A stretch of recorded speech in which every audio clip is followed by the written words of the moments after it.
Assalamualaikum warahmatullahi wabarakatuh. Sahabat semuanya, seringkali kita mendengar ada yang menyampaikan bahwa menuntut ilmu itu adalah hukumnya wajib, bahkan disertai dalil thalabul ilmi fardhatun 'ala kulli muslim. Itu benar, memang benar seperti itu para sahabat semuanya. Menuntut ilmu memang sangat diwajibkan dalam agama Islam, karena kita melakukan apapun harus didasari dengan pengetahuan ataupun ilmu, terutama dalam urusan pengamalan ibadah.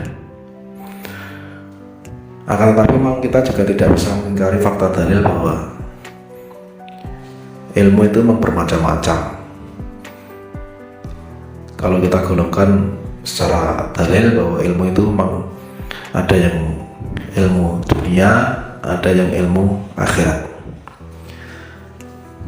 Sahabat Ali pernah menyampaikan bahwa barang siapa yang kepingin mencapai kesuksesan dunia maupun akhirat, maka dia harus berilmu, harus menguasai ilmu. Man arada dunya fa'alaihi bi'ilmi, man aradal akhirata fa'alaihi bi'ilmi, man aradahuma fa'alaihi bi'ilmi. Jadi memang keberadaan ilmu itu posisinya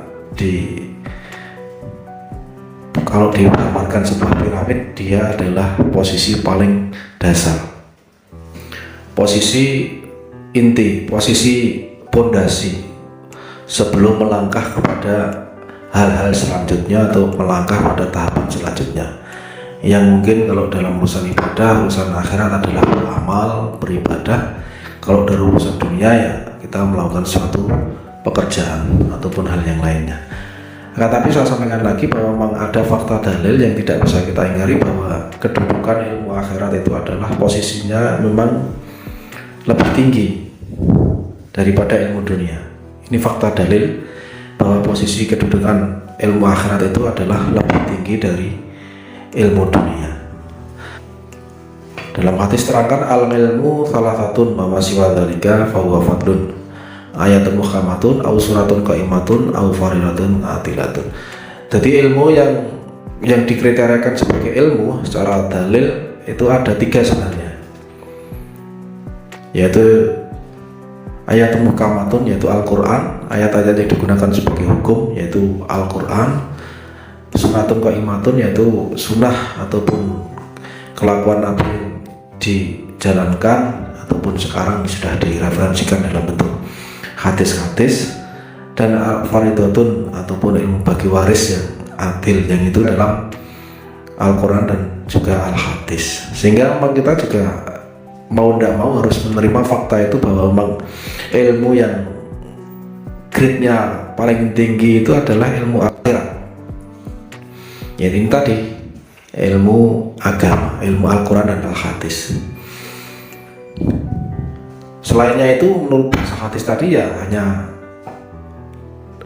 merupakan keutamaan, kefadolan, kelebihan. Sehingga kalau diistilahkan secara bahasa bahwa ilmu agama itu wajib, ilmu dunia itu penting. Grade dari wajib dan penting ini memang berbeda.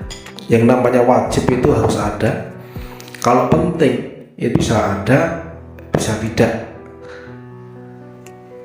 Sehingga kalau kita gambarkan dari tamsil tadi, memang posisi ilmu agama itu secara fakta dalil posisinya lebih tinggi dalam arti wajib. Istilah wajib dalam agama itu adalah sesuatu yang harus dilaksanakan, harus dikerjakan, harus diambil karena ada ancaman. Itu posisinya wajib. Ancamannya bagaimana? Dalam Al-Quran disebutkan wala taqfu ma laysa laka bihi ilmun, inna sam'a wal basara wal fu'ada kullu ulaika kana anhu mas'ula.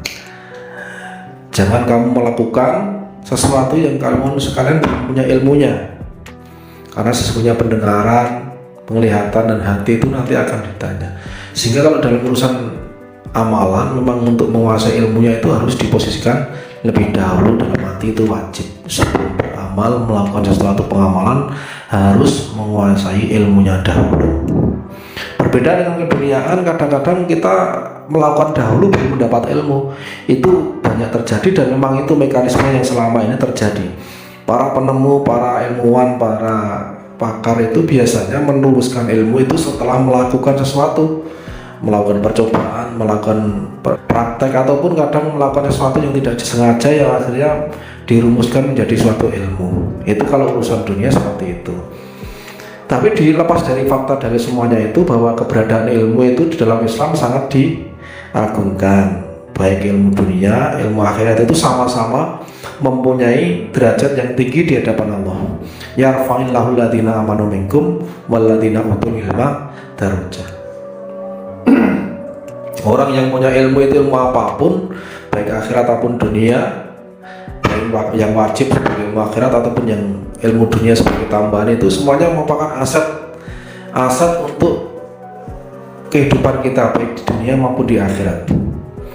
Karena kedua-duanya itu juga merupakan penunjang kita untuk kehidupan di dunia dan akhirat. Ilmu dunia juga tidak boleh ditinggalkan. Karena apa? Karena kita hidup di dunia, kita memerlukan ilmu ataupun keterampilan yang berurusan dengan kehidupan di dunia.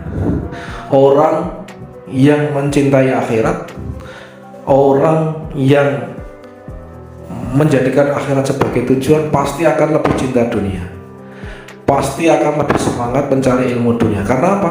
Karena dia paham bahwa satu-satunya kesempatan untuk bisa mencapai akhirat yang baik yaitu di dunia. Sehingga tidak ada alasan sebenarnya orang itu meninggalkan dunianya untuk akhiratnya, ataupun juga sebaliknya meninggalkan akhiratnya untuk dunia. Sehingga para sahabat harus bisa merumuskan bahwa sebagai orang iman itu harus menguasai ilmu dunia maupun ilmu akhirat. Karena apa? Karena hanya orang iman, orang beriman, orang Islam itulah yang sebenarnya orang yang punya cita-cita. Sebab apa? Karena cita-cita orang iman itu kepingin hidup mulia di dunia dan hidup mulia di akhirat.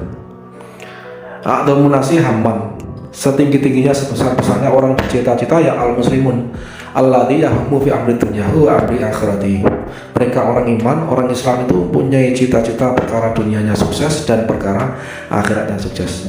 Dan karena itu para sahabat, mari kita semangatkan diri kita untuk senantiasa meningkatkan nilai A dalam diri kita, meningkatkan grade kualitas diri kita baik dalam segala macam hal, ilmu keduniaan maupun ilmu akhirat, sehingga hidup kita itu bisa lebih barokah di dunia, lebih bermanfaat bagi diri kita sendiri, bagi keluarga, bagi masyarakat dan orang lain. Untuk akhirat kita mempunyai bekal. Dengan ilmu itu kita lebih banyak kemungkinan untuk mengamalkan urusan-urusan peribadatan yang berafiliasinya ke kebaikan dunia dan akhirat. Sekian para sahabat, ada kurang lebihnya mohon maaf. Barakallahu fikum. Wassalamualaikum warahmatullahi wabarakatuh.